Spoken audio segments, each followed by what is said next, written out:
டிஎலோட 8 மணிக்கான கெஸிங் பார்த்தலாம். 21ஆம் தேதிக்கான ரிசல்ட்டு 50618 ரிசல்ட்டு. நம்ம கொடுத்த கெஸிங்கில் ஏபிசி போர்ட் பாக்ஸில் 548 கொடுத்துருந்தோம். ஸோ அதில் நமக்கு சி போர்ட் 8 மட்டும் பாஸ் ஆகிருக்கு, ஏபி பாஸ் ஆகலை. ஸோ 22ஆம் தேதிக்கான கெஸிங் போயிடலாம். ஆல் போர்டில் நமக்கு 8 அதுக்கப்புறம் 4 கிடச்சிருக்கு.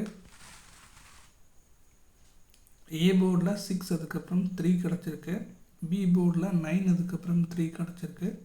சி போர்டில் 9 அதுக்கப்புறம் 6 கிடச்சிருக்கு.